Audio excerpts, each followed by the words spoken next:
Hey everybody, I'm Mark Walters with BigFanboy.com. I'm sitting here with Adam Pally from the movie Dirty Grandpa. A lot of fun. Really enjoyed this, and I figured I would because I'm a big fan of all the Ali G stuff, and I know that Dan obviously knows how to bring comedic sensibilities to these types of projects and whatnot. But your character especially, I mean, I think as an actor, especially as a comedic actor, to be able to kind of let loose like that and just play this completely obnoxious, ridiculous, over-the-top guy, I mean, that's got to be so much fun to sink your teeth into. It was great. It was awesome to have Dan have enough kind of trust in me to be like, go, do your thing, and he was. I had such a good time working with him. He's a genius. Was there a discussion about how far to take that role? Because I mean, you do some. I mean, I think you get the biggest laughs in the film. Really, when we were watching it, the audience was just howling. I think I missed half your lines because people were laughing so hard. Oh, thank you. No, oddly enough, for the movie Dirty Grandpa and the character Cousin Nick, there wasn't a ton of preparation or discussion about it. I don't know if that shocks you, but a lot of it was spur of the moment. And that's how I like it. It was fun. It was really played to my strengths. Yeah. Yeah, it was great. When you're working with a guy like De Niro and being able to see him, because we don't really see this side of him. I mean, we've seen him play kind of the gruff, mean guy before, but to play the obnoxious, crude, crass guy, I would imagine that in and of itself, I mean, this is your first time to work with him, and to be able to see him do that probably was a real thing to behold. It was a thing to behold. Yeah. It was, it was great. And I think if he were alive today and not in this urn, he would tell you that he had a great time. Spoiler alert. Spoiler alert, De Niro is dead in this urn. But he's here to tell you that I had a great time working with Adam. Would you work with Adam again, Mr. De Niro? A little bit. I really enjoyed just kind of, to me, it made me think of a lot of the people that I've interacted with or a lot of the weddings that I'd been to, and kind of, we've all had a Cousin Nick in our life. Yes, we've all had that experience of seeing a guy like that and whatnot. And I also think that it's interesting because you kind of bookend the film. Like you're at the beginning of the film, you're at the end of the film. So you really are sort of like taking us into that journey and then pulling us out of that journey. Yes, I take you in and then I pull out late. Was there anything that didn't make it into the film because I imagine some of that stuff was probably improv a bit. Yeah, I think there's not a ton didn't make it in, but there are probably alternate takes that are pretty bonkers that didn't get in. There's a scene at the end where Jason Mantzoukas and I are in a church, and we must have done about 4 or 5 takes of that, and I don't remember what we said, but one take ended up with us both being baptized in the baby fountain. I don't think that made it in. Come on, why not? Yeah, I don't know. Bummer. It didn't fit the story? I don't know. Yeah.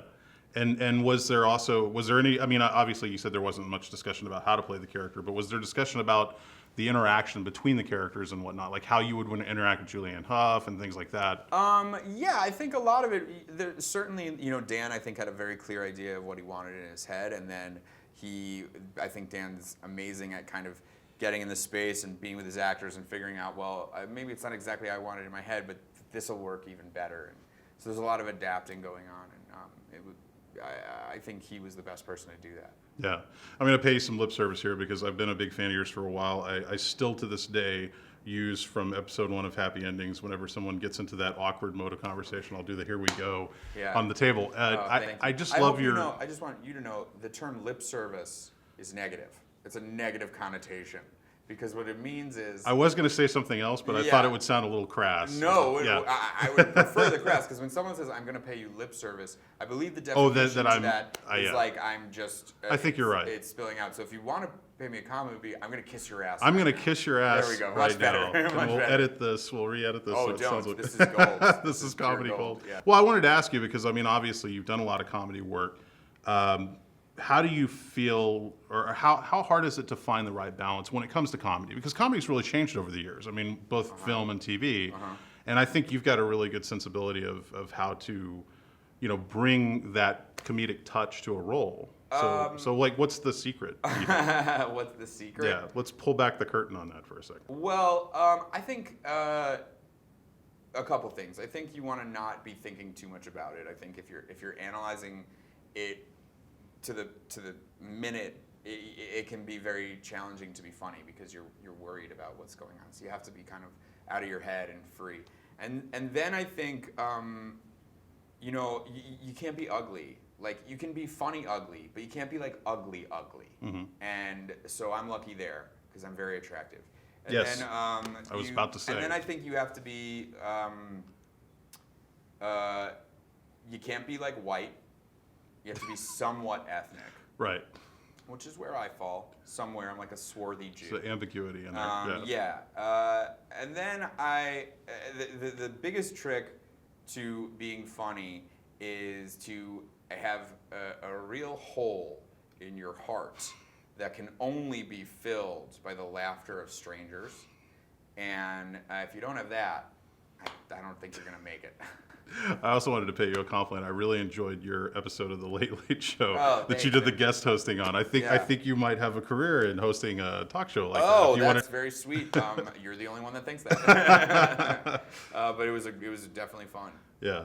Well, we have to wrap this up, but I did want to ask you what's up next for you. I know you're working with Thomas Middleditch again. Yeah, you guys have worked multiple times together. Yeah, Thomas and I work so much together. I love working with him. Yeah. We have a new movie coming out at Sundance in a couple weeks called Joshi. Yeah. It's kind of a drama, a little bit of a departure for us. You know, he's my what's it called? Like He's the Rose to your Jack. yeah, I'm B. Arthur and he's Estelle Getty. Okay. You know? I wasn't going to go there, but that's an Oh, well, there interesting, you go. yeah. And then I have a movie on Netflix right now called Slow Learners, Mm-hmm. and then a movie that just came out on demand called Night Owls. So there's a lot of me out there around. And all Happy Endings and Mindy Project are streaming on Hulu. Yes. So you can literally look at my carved out roll face all day long. Thanks, man. It's been a real pleasure. Oh, Thank you it's for been coming awesome. to Dallas. Thank you for talking to me. Yeah, absolutely, man. Thanks. That was a pleasure. Yeah, no problem.